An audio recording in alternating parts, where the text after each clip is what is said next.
Electrohomoeopathy के अध्ययन के क्रम में आज हम एनाटॉमी और फिजियोलॉजी वाले चैप्टर में आपको मसल्स जो 6 से 50 प्रकार के मसल्स जो होते हैं हमारे बॉडी के किस पार्ट्स पर कैसे अटैच रहते हैं और उनका कार्य क्या होता है उसके बारे में अध्ययन करेंगे। ये मसल्स जो हमारे बोन से अटैच रहते हैं, है ना, और हमारे दैनिक क्रियाकलापों में कभी कभी इन मसल्स में पेन हो जाना बहुत कष्टप्रद हो जाता है, तो उसकी बीमारियों के बारे में भी हम स्टडी करेंगे और फिर आपके कौन कौन से इलेक्ट्रोहोम्योपैथिक औषधियाँ आपको मसल्स के बीमारियों में आपको हम प्रयोग करेंगे, इस पर भी स्टडी करेंगे। तो सबसे पहले हम शुरू करते हैं आपके मसल्स में आपको पेक्टोरल्स मसल्स, है ना। पेक्टोरल मसल्स क्या होता है? पहले पेक्टोरल, है ना, पेक्टोरल पार्ट्स क्या है ना, हमारा पेक्टोरल एरिया यानी हमारे चेस्ट का कवच, हमारे चेस्ट का भाग, है ना, पेक्टोरल एरिया के नाम से जाना जाता है। और इस एरिया में इस आपको भाग पर, है ना, जो मसल्स जुड़े रहते हैं वो पेक्टोरलिस मसल्स के नाम से जाने जाते हैं।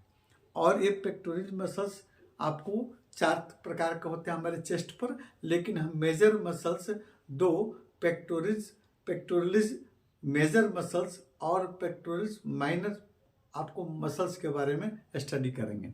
चलिए हम देखते हैं, यहाँ हमारा एक फिगर बना हुआ है ना, पेक्टोरलिस मेजर मसल्स। देखिए ये पेक्टोरल मेजर मसल्स है ना, चेस्ट रीजन में हमारा ये मसल्स आपको लगा रहता है। ये बहुत मजबूत मसल्स होता है और ये पंखे के आकार की संरचना होती है। और देखिए अटैचमेंट कहाँ कहाँ से आपको जुड़ा रहता है, हमारे चेस्ट के सेकेंड रिब्स से शुरू होता है ना, और आगे आपको 6 आपको रिब्स तक आपको फैला रहता है ना। और देखिए इधर आपको सबसे क्लेविकल बोन से, है ना, क्लेविकल बोन से जुड़ा रहता है और जुड़े थे, और कुछ इसका भाग एब्डोमिनल पार्ट से भी जुड़ा रहता है ना। और ये जो है मध्य में स्टेर्नम, जैसे मध्य में स्टेर्नम वाला ये भाग जो है स्टेर्नम से इधर भी और स्टेर्नम से इधर से भी आपको जुड़ा रहता है। तो कैसे जुड़ा रहता है? स्टेर्नम से क्लेविकल बोन या कॉलर बोन से जुड़ा रहता है और फिर ह्यूमरस बोन, देखिए दोनों साइड में हमारे हाथों के ऊपरी भाग ह्यूमरस बोन से, और कुछ इसका मसल्स जो है हमारे एब्डोमिनल एरिया में भी फैले रहते हैं, है ना।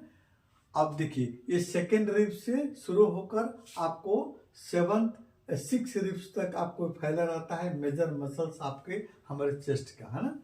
और देखिए इस यहाँ पर जो नर्व सप्लाई होते हैं हमारे सर्वाइकल एरिया के, आपको 5वें और 7वें आपको वर्टिब्री से नर्व निकलकर यहाँ आपको इस मसल्स में आपको नर्व का एक जाल बिछा रहता है जो हमारे सर्वाइकल एरिया से 5वें और 7वें आपको वर्टिब्री से निकल कर आते हैं, है ना, जो इसकी क्रिया को आपको एक्टिव करते हैं, संचालित करते हैं, है ना।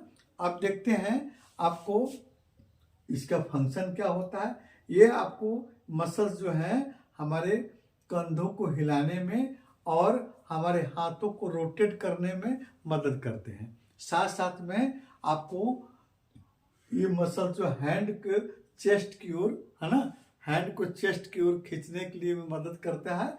और ये मसल्स है ना, और ये आपको ये मसल जो है आपको एक और क्रिया करती है जो कंधों को घुमाने में भी मदद करती है ना।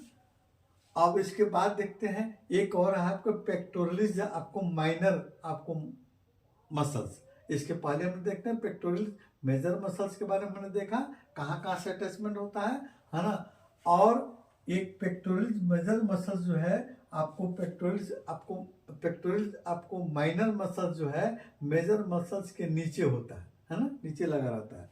और जो है आपको ये जो है आपको मसल्स जो है आपको 6 रिब्स से थोड़ी सी नीचे आपको जुड़ी रहती है, और आपको एक एस्कल, है ना, एस्केपुला, है ना, सॉरी, ये एस्केपुला से पीछे साइड में एस्केपुला से जुड़ी रहती है, और आगे ये हमारे एस्केपुला को खींचने में मदद करता है ना। ये आपको पेक्टोरल आपको माइनर मसल्स। अब इसके बाद में एक और आपको चेस्ट पर एक और मसल्स होता है ना, जिसको हम कहते हैं सेरेटस एंटेरियर मसल्स। देखिए यहाँ है आपको इस चेस्ट की, आपको ये वाला भाग है ना, किनारे से लेकर यहाँ किनारे से आपको चेस्ट का ये वाला भाग जो है, इस पर जो मसल्स लगा रहता है उसको सेरेटस आपको एंटेरियर मसल्स कहते हैं, है ना। और ये सेरेटस आपको एंटेरियर मसल जो है आपके सेकेंड रिब से, है ना, आपको 6 रिब्स से लेकर और 8 रिब्स तक से आपको ये फैले रहते हैं और पीछे स्कैपुला से जुड़े रहते हैं, है ना। और इस चेस्ट को लेटरल रिब से ऊपर, लेकिन पीठ में आपको स्कैपुला के नीचे स्थित है। चेस्ट में लेटरल रिब से कि ऊपर वाले हिस्से की चेस्ट पीछे, है ना, स्कैपुला के नीचे स्थित होती है और स्कैपुला के आगे एवं बाहर की ओर खींचने में मदद करती है। ये आपको कौन, सेरेटस आपको एंटेरियर मसल जो है हमारे स्कैपुला को आपको आगे की ओर खींचने में और घुमाने में भी मदद करती है। ये आपको मसल्स, दोनों मसल्स।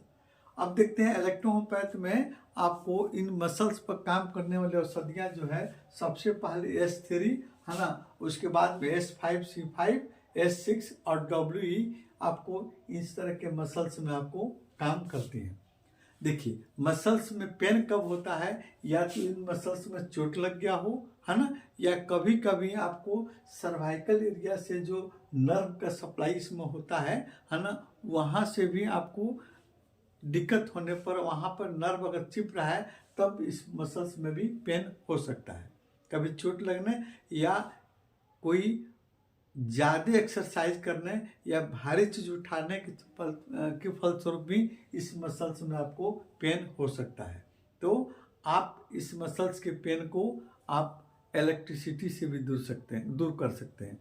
केवल आपको व्हाइट इलेक्ट्रिसिटी का आपको पॉइंट नंबर 9, है ना, हमने इसके पहले वाले वीडियो में आपको जब आपको नर्व पॉइंट के बारे में जिक्र किए थे, है ना, मैटी जी द्वारा नर्व पॉइंट का जो आपको बताया गया है ना, उसमें नर्व पॉइंट 9 नंबर जो है वो आपको चेस्ट रीजन पर आपको इनके रोगों को, इसमें नर्व के और इसके मसल्स को, पेन को दूर कर सकता है। 9 नंबर पॉइंट पर केवल आप WE का आप कंप्रेस लगाएंगे तो आपको ज़्यादा फायदा। आगे हम देखते हैं कुछ और आपको मेजर मसल्स के बारे में इसके आगे वाले वीडियो में।